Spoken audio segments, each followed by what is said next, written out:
Hello everyone, hopefully you can all see me and hear me. My name's Carmen de Cruz. I'm one of the trustees at Conway Hall. Oh, here I am, spotlit. Excellent. Welcome all today to this talk. This is pretty exciting. I'm covering for Scott.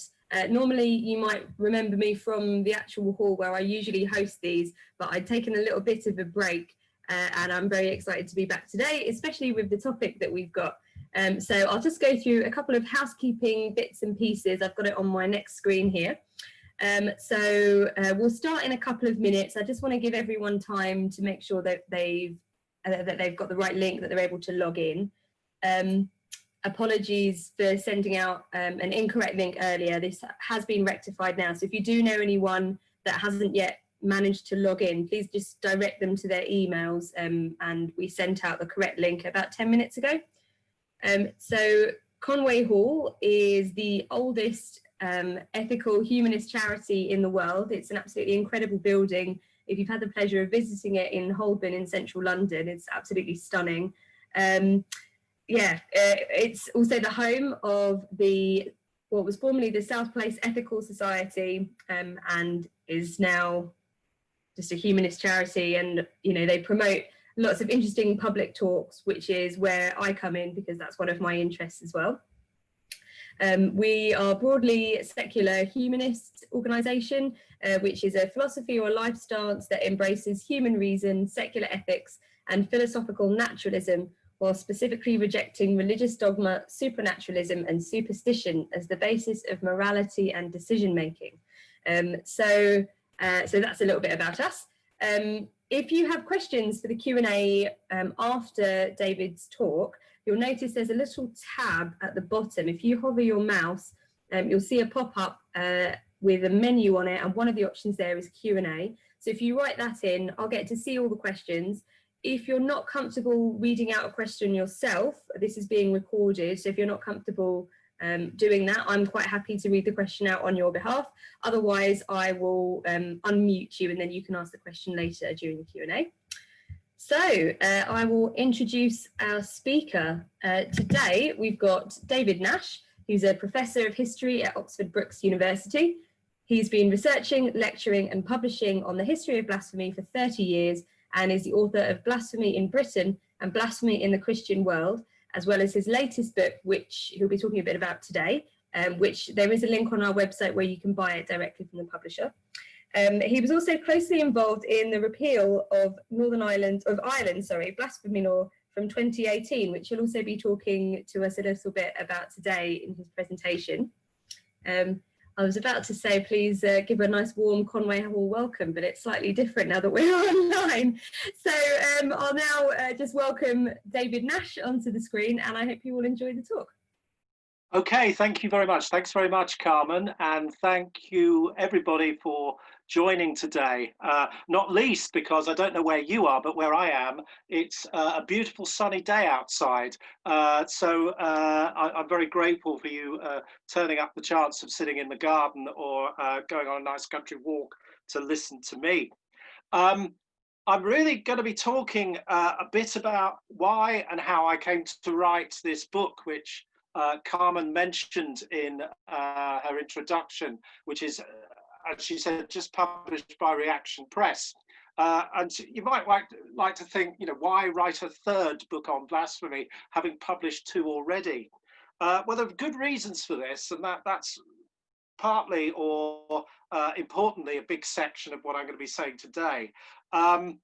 First of all, I wanted to write a book that was beyond simply an academic book. I wanted to reach out to a wider audience and get some of my ideas about the history of blasphemy, but also the contemporary scene around blasphemy out into a wider public domain. But also, when you finish writing the history of something like blasphemy, it doesn't stand still. So I had more to say since I published those first two books. And lastly, what I also wanted to do with this book was to think through the experience of starting out as a historian and actually being pulled into the contemporary debate, if you like, as an activist, in advising the House of Lords in Britain, but also advising sections of the Irish government over the law that they created in 2009. And I became deeply involved in the movements to try and get rid of this law, which finally occurred in October 2018.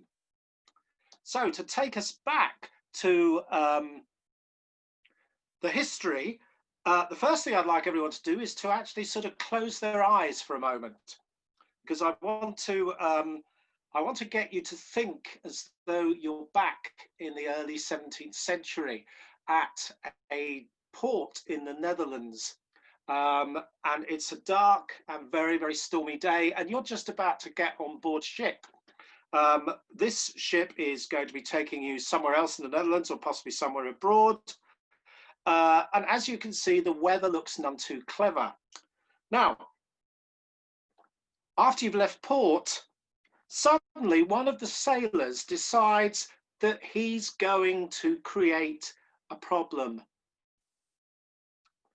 Basically, the weather gets worse and he starts to shout at God saying, why don't you blow it a bit harder? Why don't you blow harder as though you are the devil? And of course, you're terrified by this. And when you get back to port, you ensure that this sailor is arrested and thrown into prison. Basically, because you can't get away from his curses and you believe in the 17th century in a God that intervenes in the world. That basically he could have taken down this sailor and the whole ship with it, taking you away. And I want to talk about this story, or rather I've spoken about the story, but to basically say I'm trying to demonstrate the difference in mindset between blasphemy in the 17th century and what it is now. It's integrated into the community in the West, in 17th century Netherlands. This individual, who was called Robert Adriaans van Hoorn, was eventually executed for this particular crime. So what is blasphemy? How could we define it in the past? And what's important about perceptions we might get from it? Well, it's an expression of opinions that mock God's powers. That's basically what Van Hoorn did. He commanded the Almighty to blow the wind and make the storm even stronger. So what it was an individual setting themselves above God by commanding the Almighty to do their bidding. This is sort of important because the medieval world made this sort of inversion of society a considerable crime. Now, we might see some early definitions of blasphemy to do with censorship. Censorship is really silencing opinion detrimental to the maintenance of authority. And again, if you like, Van Hoorn was doing that in subverting the authority, but trying to command God to do his bidding. But where does all of this concern about blasphemy come from? Well, in this recent book, I tried to investigate it in the ancient world. And you come across the fact that it's tied to providential concerns of the state. And this is something that actually runs through the medieval period into the early modern period as well. But substantially in the medieval world, blasphemy was frequently hidden inside the crime of heresy. And in the medieval period, heresy was genuinely considered to be more important. So some heretics would be accused of blasphemy, but it was a smaller crime in amongst a pile of other crimes that they were committing against Orthodox religion. But blasphemy, if you like, became still more important after the Crusades, because once it became no longer possible to liberate Jerusalem, religious orders started to send lay people out into the local community, if you like, to crusade in their own community. And when they went out, they discovered a sort of mass subculture of indiscipline, of routine blasphemy, which they had to try and stamp out. But also you get some other innovations at the end of the medieval period, where some towns in the middle of Europe start to become important for commerce. And they clamp down very heavily on blasphemy because it's seen as something that undermines the power of religious oaths. And if you're seeking to establish lines of credit and trade, you need to rely on religious oaths, if you like, as a sort of currency of trust. So attacks on religious oaths through blasphemy were stamped out as a matter of being very, very important for commerce. So I've just sort of suggested a range of things that blasphemy sort of indicates during these periods. So how have I sort of analysed this and tried to create theories about how this happened and how to think about it, if you like? Well, one of the things I did was to think about categorising all of this as what I call passive blasphemy, with this sort of big thing about providentialism and people being scared of a God intervening in the world. Passive blasphemy really meant that people expected the state and authority to take action on their behalf. That it was state matter. If you were frightened, you ought to be reporting it. And it was up to the state to take action. But within this, there is a fear amongst people that if action is not taken, they will be judged harshly by God, and basically such judgment will be utterly detrimental to their life on earth and eventually, conceivably, their soul in heaven. Now, this changes again when the Reformation comes along, because the Reformation and its wars with obviously Catholicism, but also wars within the Calvinist and Reformed communities, meant that orthodoxy became still more important to Western rulers. And it was also part of Calvinism's culture to persuade people of the necessity of policing and to get them as far as possible to police themselves. And it's been quite interesting to discover a number of individuals who will turn themselves in because their conscience led them into saying something rash about the nature of God, which is sort of quite eloquent testimony to the sort of psychological power that Calvinism had over many of these European populations. But also this change to Reformation is also not easy for many populations at large, because overnight things like images were taken away through acts of iconoclasm to be sort of replaced almost overnight by the power of the spoken word. And these sort of changes can't be established amongst populations at the flick of a switch. And you get many blasphemy cases in the medieval, in the early modern period that turn around people no longer being able to use and think about old ways of thinking about religion, and not being adequately schooled in the new presumption about the religious word being far more important than images. And you can certainly see this in a number of cases.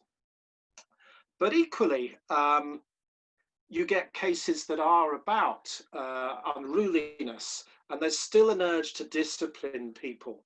And there's several cases that I was able to investigate in the Netherlands.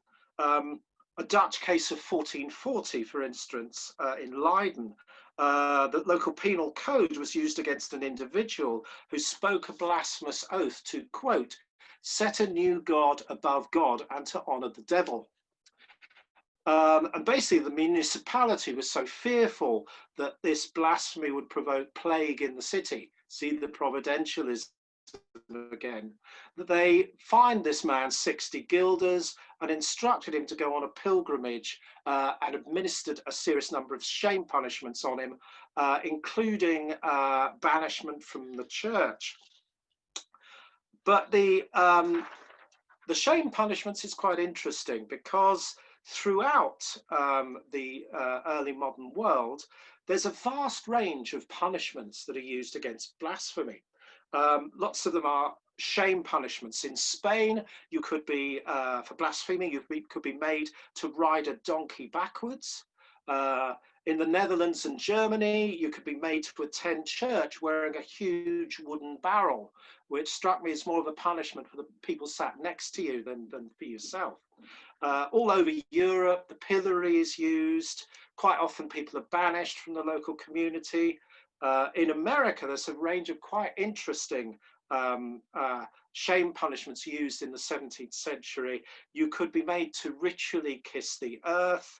You could have your an effigy of your own body executed in front of your eyes. Sometimes shame crucifixion. And in Sweden, you could be made to run down the streets of your local community to be beaten by rather large wooden branches. So there's a considerable range of ways in which blasphemers are treated. But also, more seriously, there were sentences of branding through the tongue, boring through the tongue, branding on the face, of mutilation of lips and mouth. And in many places, from time to time, blasphemers would be executed, although quite often these were also tied to instances of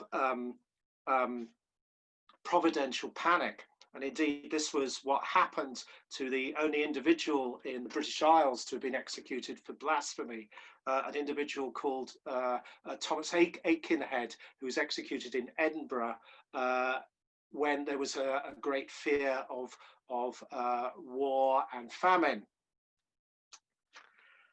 But things start to change at the end of the 17th century, when the security of the state becomes important. And you get loads of statutes throughout Europe occurring at the end of the 16th and into the 17th century. And in England, the big change comes in the 1670s when after a particular blasphemy case is judged, the presiding judge, Sir Matthew Hale, basically said that religion was part and parcel of the law of the land, and that to attack religion was to attack the law. So basically, if you attacked religion, you were a threat to national security. And certainly that's what happens with the passing of a statute law of blasphemy in England in 1698. It's passed with a range of other sort of defense and security measures to maintain the credibility and safety of the House of Orange at that time. So by the French Revolution, the work of the Enlightenment unraveled the church-state link and started to say new things about causality. And this supposedly undermined providence. And I've got some slides here that I will pull up just to show these.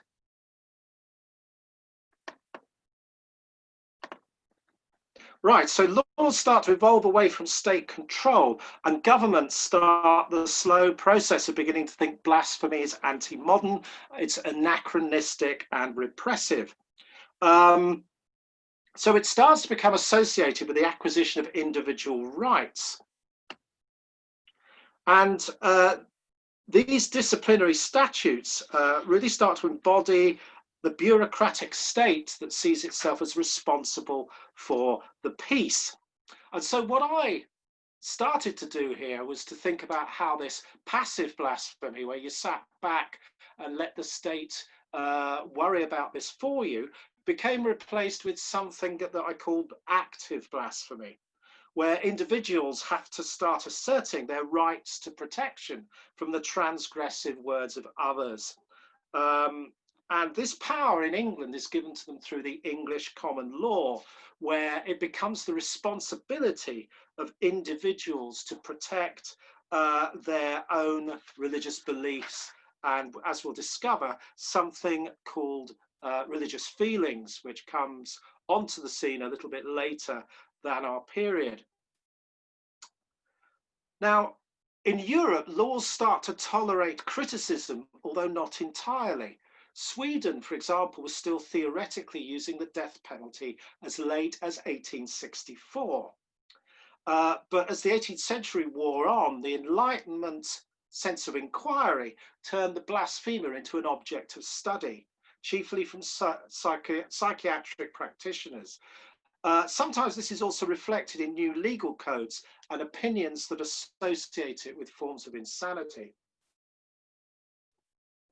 But you also start to get attacks upon literary and dramatic works. In Germany, against playwrights like Oskar Panizza, and in Sweden against August Strindberg. So after this, courts and legislators in the West considered imagined harm as much as actual disturbance of the peace. And calculating the danger to society of printed material remaining in circulation was an important part of this policing mission. Now, if you go across the Atlantic, the American separation of church and state is augmented by First Amendment rights, which increasingly enshrine freedom of expression. And in Europe, these changes are reflected in the removal or dilution of confessional status from many centralizing states. In somewhere like England, which is immune to the French, the American or the 1848 revolutions, change is going to occur much more gradually. And this demonstrates a tension between European constitutions that get rewritten as a result of political upheaval over the century and organic common law developments that occurred in places like the United Kingdom, or more correctly, England, in a different way, Scotland, Australia, and partially in the United States.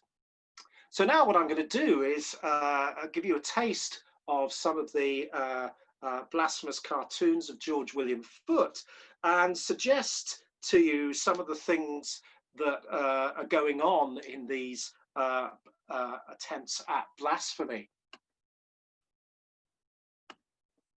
So the first of these, Foote regularly published these in the Freethinker, and lots of them were biblical texts illustrated by cartoons, and several of these he took from directly from French examples, from a book called La Bible Amusant by Leo Taxil. Sometimes he'd use them copied straight. Sometimes he'd take the basic one and anglicize it, as he has here. This is Abraham and Isaac. They have Abraham obviously stood there, and it's obviously modernized. He's been given a gun with which to kill his own son by a vengeful God. And that's an enduring theme here. Foote regularly wanted to show the apparent stupidity of a deity, but also what he saw as the inherent violence in a country that he hoped was much more civilized than this. This is from his comic Life of Christ, which was a Christmas number of the Freethinker in the early 1880s. And this had a piece of irony in it here, that Christ was arrested and, as it says, run in for blasphemy. And this particular issue was prosecuted for blasphemy, although not specifically necessary for these cartoons, but for a number of articles that were in the same issue. Nonetheless, Foote did keep trying to see if he could test and see how far he could go, but also he wanted a day in court to hopefully, in his eyes, ridicule modern blasphemy laws in the 1880s.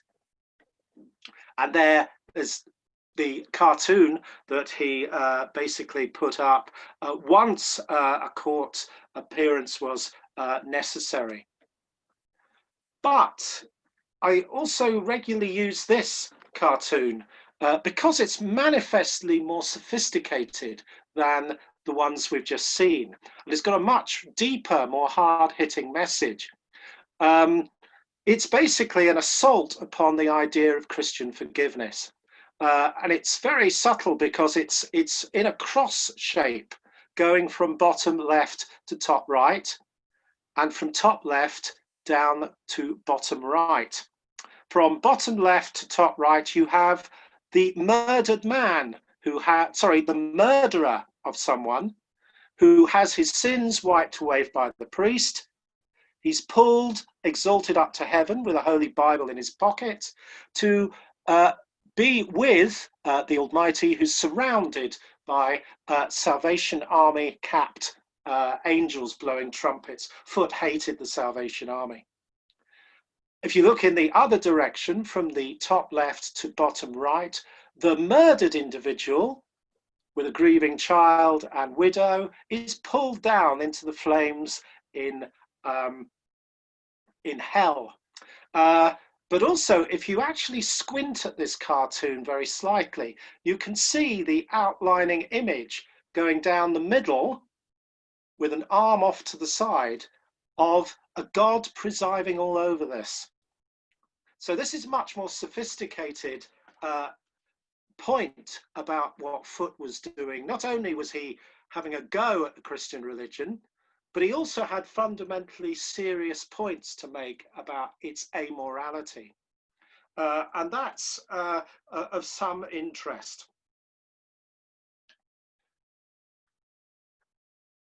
So these attempts to push forward freedom of speech slowly undermined Christianity's claims to sovereignty, instead requiring deliberate wounding of religious beliefs and sensibilities.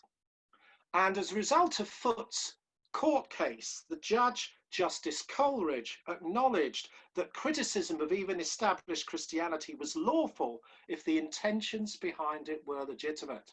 And, you know, with a cartoon like this, George William Foote might well have argued the case. And the dawn of the 20th century saw governments and authorities retreating from the use of law, except where issues of public order were important. And from here, the law starts to ask questions about the manner, and the primary concern becomes the maintenance of public order. But now, what a more recent history? Well, the blasphemous action and affront of being is being replaced by the blasphemy of actively encountering a blasphemy. So what I began to think about is how, into very recent history, it looked to me that the state was being asked to step in again. In other words, that we were moving back, if you like, to something that looked very much like the passive blasphemy model. So this was of some concern. And I could almost sort of see this happening in the contrast between the optimism of historical works of the late 1960s on blasphemy, which basically said it was an anachronistic, dusty offence sitting on the statute book, just waiting for repeal. And, you know, as late as the early 1990s, when legal authorities would look at the offence, they would come up with a very sort of liberal and secular view about this. I remember looking at the New South Wales Law Commission looking at the crime of blasphemy in Australia in the 1990s. They basically turned around and said, why should religion be protected in this way? It has no place in having this sort of privilege anymore, and the blasphemy laws should be taken away. That was the early 1990s. But if you fast forward 10 years from that, I met a very, very different sort of mindset when I was asked by the National Secular Society to help them give evidence to the House of Lords Select Committee on religious offences in 2003. And the sort of confidence that you saw 10 years earlier exhibited by the New South Wales Commission had utterly evaporated in people not, those involved in this commission, not having the certainty that religion shouldn't be protected.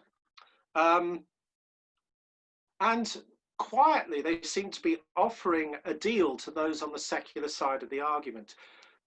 We will repeal blasphemy, or we will recommend the repeal of blasphemy, if you were prepared to tolerate an incitement law coming in instead. And at this time, I argued, yes, repeal the blasphemy laws, but no, incitement laws have a danger of inheriting many of the fundamental problems that beset blasphemy laws. And I argued this several times in both verbal argument and in written submissions to this select committee, largely based on the experience of civil servants in Britain in the 1930s when they looked at repeal. And they threw up their hands in horror in the 1930s because there were so many problems. They told government to not meddle with it. And these problems ostensibly never really go away. First of all, if you're going to approach this, how do you define religion? If you're going to create incitement laws, how properly do you define religion? Who do you ask what a religion is? When do you ask? How often do you ask? How prepared are you to continually revise the definition of religion? For example, if you ask some sociologists, they would argue adherence to certain sports clubs is quasi-religious. So, you know, do you protect sports fans from the ire of fans who follow a different club? How do you also protect one religion from another? And how do you also stop unsavory views from sheltering under the law? And certainly at this time, there was clear evidence that white supremacist groups were attempting to suggest that their beliefs were quasi-sacred and religious. So, you know, these were all fundamental problems that House of Lords Select Committee had to face up to. And in the end, they backed away from recommending a solution. They basically said they couldn't do so, which is why in England, incitement laws actually came in before blasphemy laws were repealed, which was something of a strange legal anomaly, but there you have it. Now, the law did eventually fall in England in 2006, leading to the situation we have now, which is that blasphemy has gone, but incitement to religious hatred as an offence remains. It was often suggested that this was a triumph of libertarianism, but this is, I think, wrong, because blasphemy in England really only fell because the Anglican Church felt damaged by it. And their own concession actually gives considerable impetus to evangelical groups to revisit their discourse that Anglicanism is a betrayer of Christianity.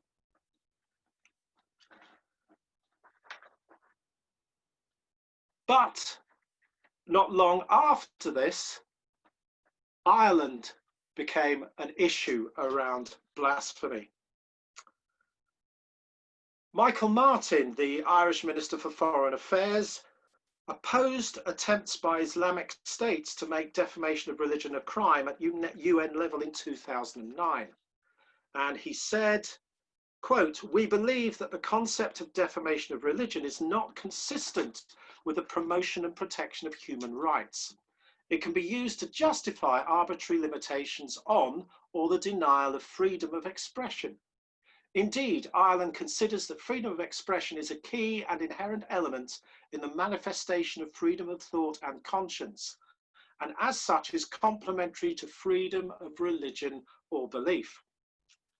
Well, that was Michael Martin, but behind his back, his own government basically passed a law in 2009.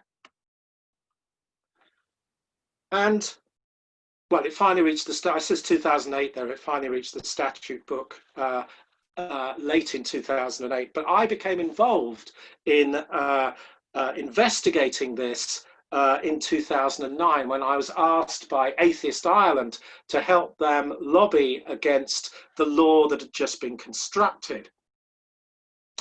And there are all sorts of problems with this law, and some people would occasionally say that they felt it had been hastily drawn on the back of an envelope. But certainly there were real problems with it that I will go on to in a moment. But the first thing I had to do was basically look at this law when it came onto the statute book. And I'm normally reasonably good at looking at these laws and saying where they come from. In other words, what's the sort of style of law they're based on? What have they been modelled on from the past? So I looked at this and I thought, well, does it look like the Indian Criminal Code of 1860, which was a sort of blanket law which forbids assaults upon the beliefs, buildings, and religious artifacts of others? Well, no, it looked to be more like a precursor of modern incitement law. But the interesting thing was it didn't look that much like incitement law because it carries the English common law component of intention. And it was like the suggested amendments made in the 1930s that English civil servants threw their hands up in horror and said, no, these are dreadful ways of going about things.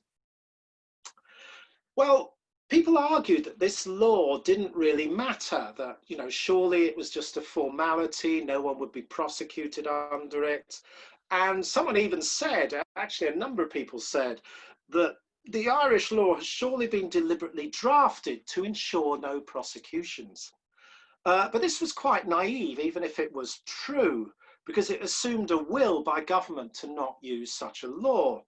And as such, it assumed a sort of de facto secular world amongst those in power, and that this would somehow continue. You know, we all know the law is silly, we won't use it. You can never rely on such things forever. It also assumes an arrogance that they've been able, those who drafted this law, had been able to cover all possible dangers that might have happened. And your British Home Office officials of the 1930s would have been utterly bewildered if you told them that there would be prosecutions in England in 1977 and again into the next century. So once again, you can't frame a law with the express belief that no one's going to grab it and try and use it. You don't have that particular insight into what will happen in the future. So what were the problems with these blasphemy laws? Well, there's problems with blasphemy laws in general, and I've sort of spelt them out there, that, you know, it's a species of libel with no real rules of evidence or proof. Blasphemy laws are arguably against Article 14 of the European Convention on Human Rights. So why do European countries have them? That was always a very good question. Blasphemy laws have a universal chilling effect where they prevent people from speaking, framing ideas and putting them forward. And that is something that the European Convention on Human Rights profoundly frowns upon. It's also quite often the case that blasphemy is a class discriminatory law, whereas if you have the ability to be careful with your language, the skills to be careful with your language, how you write or speak them, you're more likely to escape than someone who is angry or less able to do so. blasphemy quite frequently fails to protect religion itself. And indeed, this became a reason why the Catholic hierarchy wanted to see blasphemy repealed in Ireland, because it wasn't doing any good in Ireland, and it was providing a precedent for countries further east to clamp down on Christian missions, particularly in the Far East. But also, blasphemy laws themselves protect religious hate speech. One religion's dislike of another could arguably be protected by such blasphemy laws. But Ireland's own blasphemy law had problems of its own. As I said, it didn't come from any logical precedent. In it, there were a whole host of words that weren't defined: outrage, grossly offensive, substantial number, and reasonable person. Indeed, a number of people quipped, "Where are you going to find a reasonable person in Ireland?" Now, I can get away with saying such things because I've now got my own Irish passport as a result of Brexit. How do you prove intention? Again, this was something that was always very, very difficult to prove. And you would also have a defense if you could claim genuine literary, artistic, political, scientific, or academic value. Now, how do you prove in court that something is genuinely literary as opposed to false literary or counterfeit literary? Is something genuinely artistic or not genuinely artistic? Again, there would have been all sorts of problems had any of this gone to court. There was also supposedly going to be no protection for cults in this law, and they defined cults as organizations specifically designed to make money out of religious ideas. And as some people did suggest, that in Ireland that potentially actually included the Catholic Church. So that was going to be problematic. But overall, the big problem is no definition of religion. What is religious? What is not? Again, how do you change your definition? So this was a real set of problems. And I was involved in working with Atheist Ireland to lobby in Europe. We basically were involved in talking to a number of European organizations. I also was consulted by the European Commission as an expert consulted over a significant report they produced surveying the situation in every European member state. And I also specifically advised on the situation in Ireland to the individual tasked with researching that particular country. We had many, many meetings with the Justice and Equality Ministry. We got close to repeal, and what would occasionally happen is when a government had sort of crossed over the hill and was heading down towards an election, then blasphemy repeal would go on the back burner till another government became interested in it. But eventually, a government became committed to holding a referendum, which I again was involved in lots of interviews in the media and lobbying for repeal. But there was a serious issue with this because the media had to really ensure there was balanced reporting. If you have someone speaking in one direction, then someone has to speak in defense of the opposition. And the trouble was finding someone who would defend the blasphemy law. And there's a sense in which the opponents of repeal tried to kill repeal by keeping silent, which was doing what it could to keep the whole argument off the agenda in the Irish media. But eventually the vote did happen, and they voted in favour of repeal. And the demographic spread of the vote was perhaps how you would expect it to be, that the main cities in Ireland were epicenters of voting for repeal, and there's a sort of knock-on effect to the counties and areas near such cities where repeal voting was still high, but it was going down, till you go out into the very, very rural parts of Ireland. And again, just as Donegal voted against the abortion amendment, it came very close to voting against repeal of the blasphemy law. So where do we go from here? I'm getting towards the end of my time, but I just have a few more things to say quickly. I think religion does remain potent as a substitute for ideology and as a building block of identity to resist everything from unpopular laws to seemingly unstoppable phenomena like globalization. And in this, many religious groups who associate their beliefs with species of identity are rejuvenating the ideal of religious community. And I think this in turn is reviving this passive blasphemy model, which in its earlier phase allowed communities of believers to determine the nature of language and utterance in public space. But surely Western society hasn't retreated from the idea that beliefs are beyond criticism. And this is clearly a culture war that will embroil the West in the near future. And it is, in fact, really starting to do so. So if we leave it here, I think we're stuck with a situation where the religious are fearful and unable to enjoy their religious belief and fashion themselves into victims of popular culture, a world where privilege and special status is given to those who really seek to be offended and to profit from such offence. On the other hand, we potentially have a climate of fear amongst artists, writers, and those that express opinions, whereby material that might offend remains unwritten, unspoken, or not created. So, what could I offer as suggestions for pulling us out of this sort of situation? Yes, laws have been repealed in Western countries, but increasingly there's a polarization between countries that are getting rid of laws and countries that are strengthening them. So what can we do? I roughly have, I suppose, a couple of suggestions. First of all, I think we need to think about what laws are for.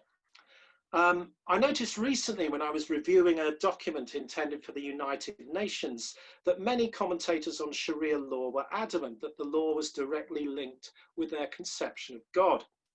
Thus, to criticize the law was to commit blasphemy.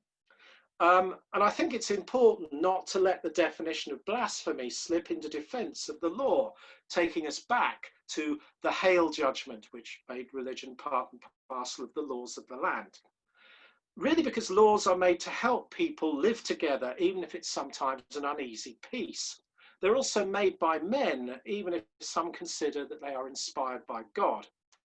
Thus, they cannot remain beyond criticism, nor should they ever be beyond criticism. And the deist Charles Blount in 1745 suggested that laws are the summative opinion of the virtuous and enforced by them. And I think this is a very important thing to remember. I also think that religions also urgently need to reflect upon their own history of discursive elements of belief. What is the function and purpose of religious tolerance? For whom is it intended, and when is it appropriate? And I think an engaged and engaging history of this is required. And in studying the Christian religion in its various forms, I've been struck by how one of the central motors behind concerns about blasphemy is the precise nature of Christ. Is Christ human? Is Christ divine? A mixture of the two. And this runs through the history of Christianity. But if you admit that tolerance makes religions splinter into different groups, then you have to accept the discursive nature of what people say about religious doctrines.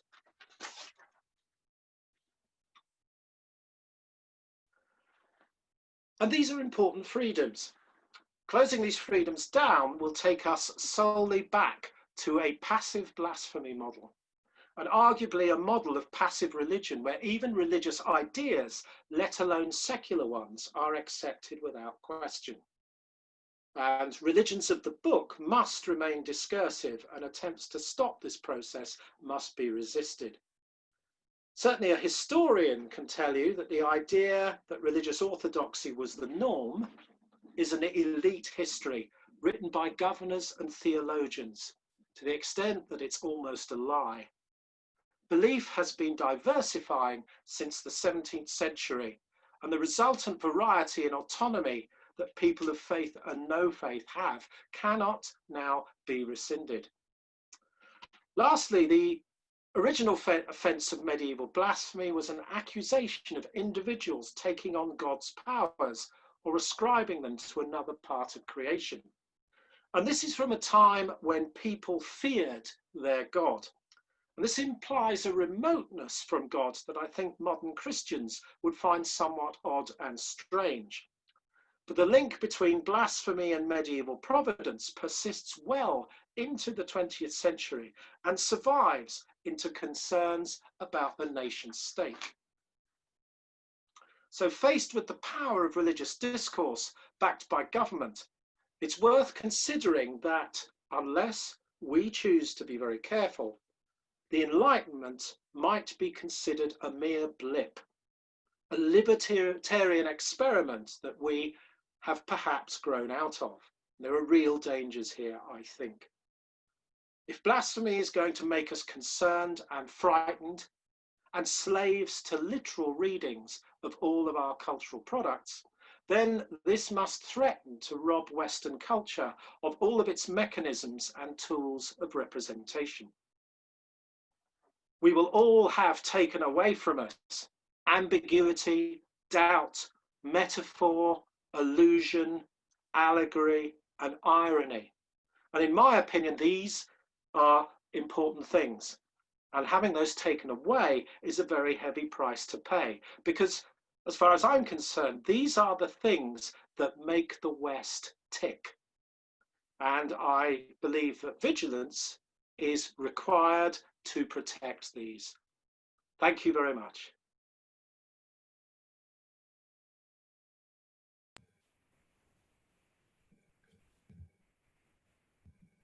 Hello, right, have I been spotlit?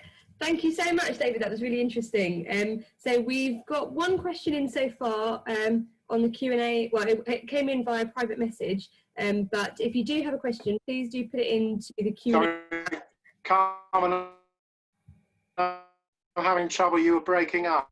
Oh no, is my internet going a bit funny? Little bit. That's better again. Okay, I'll try again.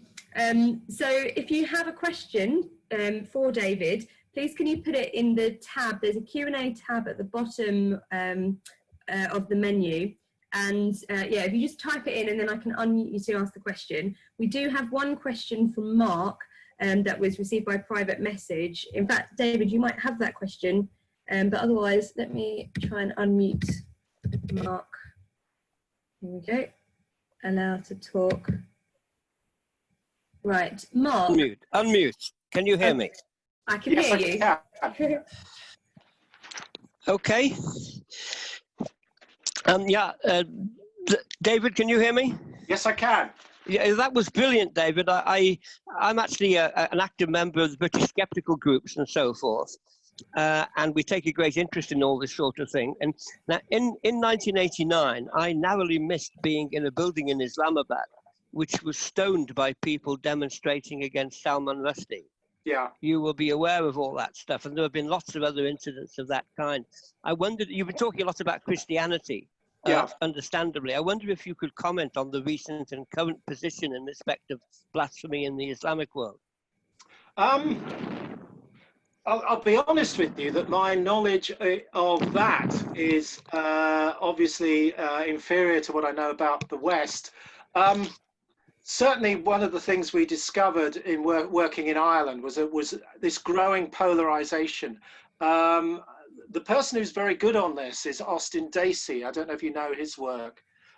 He's been actively involved in negotiating with various groups, and it was the case that a number of countries regularly at the UN would pass resolutions seeking protection, and indeed they managed to get the United Nations to investigate what they called abuses of free speech. And certainly I'm also aware that when I was involved in the Constitutional Convention in 2012 in Dublin, which looked at investigating whether laws in Ireland should go to a referendum, the idea of repealing them, lots of evidence was put forward that Ireland's retention of a blasphemy law in the West had been used by a number of Middle Eastern and Far Eastern governments as a sort of alibi to allow them to sneak through laws which aimed at protecting the sovereignty of certain religious groups and sort of almost actively inspired and empowered action against other minority groups. And as I said, the Catholic Church in Ireland felt that many of its missions in Southeast Asia were threatened by new laws which came in that said proselytizing about Christianity was effectively a form of blasphemy. So I think the big message I would put forward is to look at increasing polarization between East and West. It's quite marked that laws are being extended in certain places, and in other places that we know about, they're being repealed. So this polarization, it cannot be a good thing, because it means that there are two completely different mindsets viewing the same issue and problems. Could you repeat the name of that author, please, David? Austin Dacey. D-A-C-E-Y. Thank you. Thanks a lot. And actually, if you're prepared to hang on literally for a second, I can probably grab his book off the shelf and show you. He's getting the book down the shelf. He's getting the book from the shelf to show me. While David's doing that, we've got another question. I've just requested to unmute Lara Rose. Hello, Lara. Let's just wait for David to come back. But yeah, this is a really wonderful question. Actually, I was going to ask something similar if we didn't have that many questions in the Q&A. Oh, it's okay. I have it here. This is his book, which is called... Have you got that?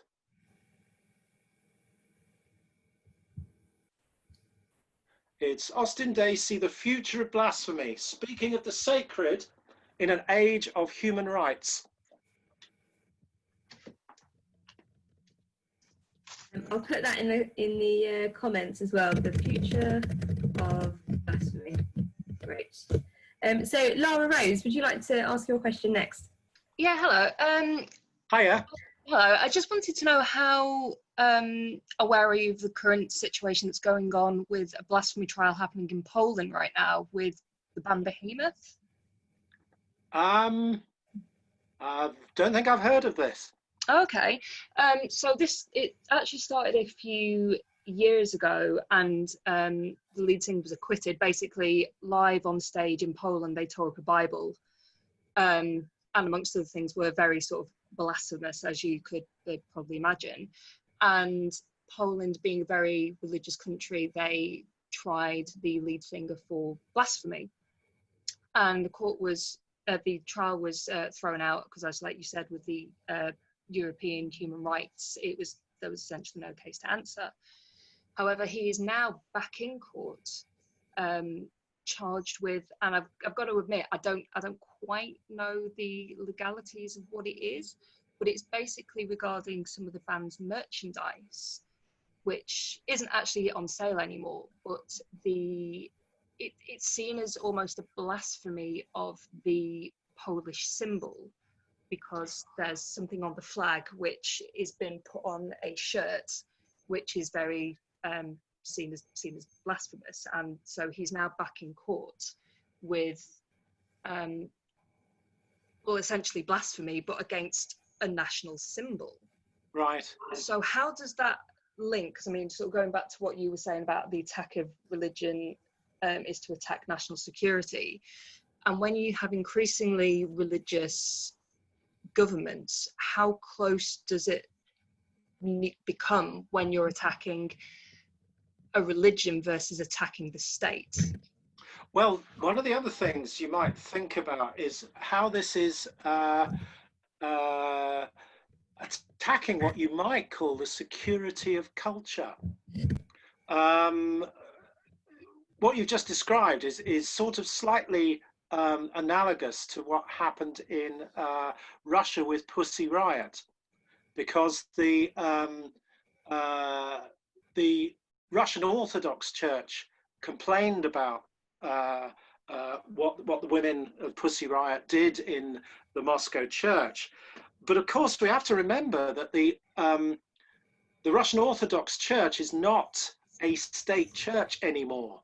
But what happened was the government saw it convenient to basically say they were protecting an important aspect of Russian culture, even though it wasn't necessarily endorsed by the state.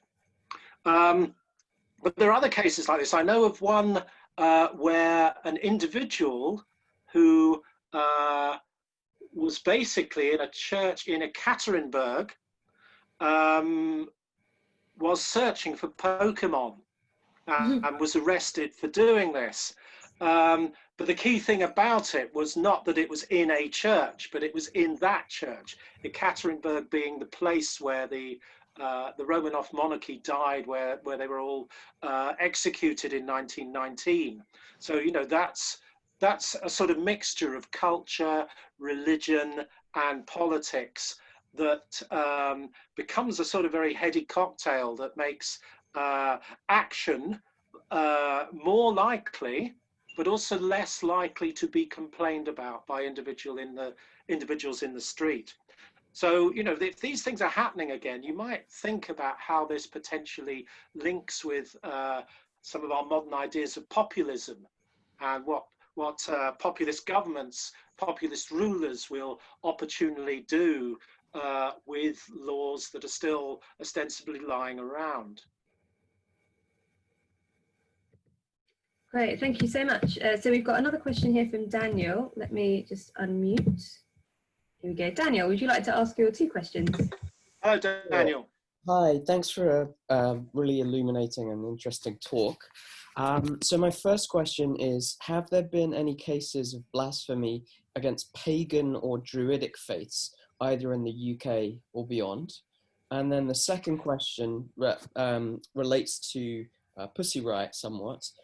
So I think at some point you said that British early modern blasphemy cases reflected the religious word becoming more important than images.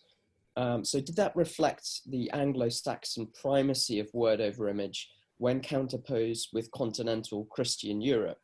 And beyond that, do the Hebdo cartoon and Pussy Riot scandals now imply that images, film and performance art, or music in fact, have more weight than words for all religions?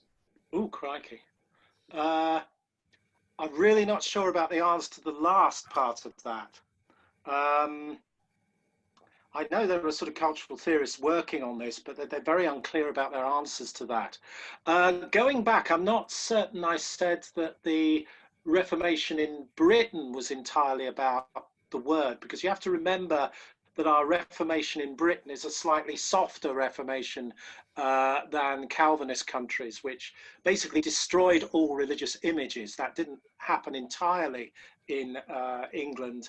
Happened more obviously in Scotland, which was more Calvinist. And the very first question was, can you just remind me? Sure, so that was whether there have been any blasphemy cases. Oh, that's right, the pagan ones. Pagan faiths. Well, the laws of blasphemy tend to be framed to protect Christianity. So whilst they were in existence in England, blasphemy would never have protected paganism. Indeed, it didn't protect the Catholic Church, because there was an attempt to bring a case in 1822 which was thrown out because the judge said, no, sorry, the blasphemy law only protects the Church of England. So they arise as sort of protection for the confessional religion of the state. But if you want to think about how this could conceivably happen now, it would be interesting to see whether the law would recognize a type of paganism as a religion worthy of protection under hate crime legislation. I suppose technically, if Christians were to turn up and disrupt or damage the solstice festival at Stonehenge, it's conceivable that that would be considered a sort of hate crime, incitement to religious hatred of some kind. Although, as I've indicated, I don't think those laws are very helpful. You know, if you think about the example of something like Stonehenge and Christians disrupting that, I would rather see that dealt with under public order legislation rather than anything that specifically offers one particular group some form of protection. Because, you know, as the National Secular Society have regularly argued, why is religion a species of identity worthy of protection, but other forms of identity are not? Thanks very much. Cool. Thank you, Daniel. Sorry, I think I might have unmuted you a bit too quickly, but thank you. That was really nice questions. I also was curious, David, about, you mentioned earlier talking about the West as a kind of, as a grouping of different countries. And I just wonder if you could just describe what you mean by that, because I've seen lots of things written about the West, and I think that when I think of the West, I also include countries like Poland in that, although I feel that the way that things seem to be going in Poland with their sort of, you know, state legislated homophobia and, you know, the Behemoth example as well. I was wondering if you could just talk a bit about what you mean by the West and who we include and exclude from that. Well, I think the interesting thing about that is the second blasphemy book I wrote was called Blasphemy in what was called the Christian World. In some respects, you find the idea of the West and the Christian world overlapping, but that's sort of quite, in some respects, it's a dangerously Orientalist view to take. It's interesting that countries seem to align themselves sort of historically with the idea of the West and follow Western precedents, but equally step away from them. It's rather like pulling a single strand of spaghetti and all the others move. So I'll slightly fudge that question and say that I'm not wholly confident that sort of definitions of the West are always stable at the same time, and certainly, as you've indicated, some of the contemporary things that are happening in countries that we had thought were European countries with traditions of Western democracy or prepared to embrace them, then starts to move away from that. And, you know, as we all know, with the arrival of ideas of populism, that you know, the stability of Western ways of doing something can quite clearly and obviously be challenged effectively from within, as we've seen in a number of Western countries. Thank you. Are there any other questions? I think we've answered the questions that have come up in the Q&A tab. So if anyone has any more, maybe I'll give you a minute to type anything out. And then in the meantime, I should also do a plug for the donations to Conway Hall on our website. We put these talks on, we try and keep them as cost effective as possible. But if you would like to donate to help keep the charity going, it means that we can put more and more talks on like this. So yes, let me repost the donation button there. And yeah, it all goes to a very, very, very good cause to keep public talks like this running. And also all of these talks will be available on our YouTube channel that we're in a bit of a backlog, but all being well, we'll hopefully get them up in the next few weeks. So you'll be able to access any of this as well later on. Any other questions? Don't seem to have any more. I also had like a vague thing. I'm a stand-up comedian, among other things. Right. So we often talk about blasphemy, and there's quite a famous case of one of Britain's best-loved comedians, Stuart Lee, who fell foul of some blasphemy laws a few years ago with his Jerry Springer opera. Can you talk a bit about that? Certainly. Jerry Springer the opera was quite interesting way of showing how you might tackle blasphemy after you remove blasphemy laws, because the play itself was basically denied Arts Council support, and this tends to be what happens in America, because America blasphemy became unconstitutional in 1957. So you don't have a method of prosecuting something. So what you try and do is you try and deprive such things of taxpayers' dollars. So, you know, the argument would this has happened with a number of art displays in America where people will lobby and say, should taxpayers' dollars be used to display such and such a painting or such and such an artistic installation. And this also happened to Jerry Springer the opera, because it went on a national tour after it had been in the West End, and you would normally expect it to have got Arts Council funding, and in the end I went to see it when it showed at Oxford, and they'd clearly had to make many economies in the production in terms of people doubling up with parts. I think the sets were also a little bit more rudimentary than they had been in the West End. So it was a nice pointer for the way that you could lobby against blasphemy after the law had been removed. All right. That's very interesting. So we don't seem to have any more questions, but thank you. That was really, really fascinating, and a complete history of blasphemy in Britain. That was great. So thank you so much, David, for the talk today. Do you have Thank you. It's been a great pleasure. Yeah. Do you have contact details so that people can get in touch with you? Maybe. Yes. Unfortunately, I haven't done them. But are you able to put them on the video afterwards? Yes, I can do. I can type them out. What's your? No, you told me the other day and I didn't write it down. What's your Twitter handle? It's Nash History. Hashtag Nash History. Nash History. Okay, there we go. I've put it in the chat as well, so anyone can follow you on Twitter and ask any further questions.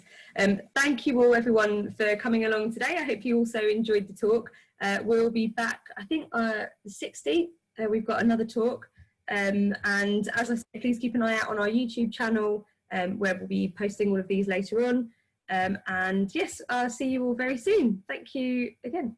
Bye. Great. Thank you very, very much.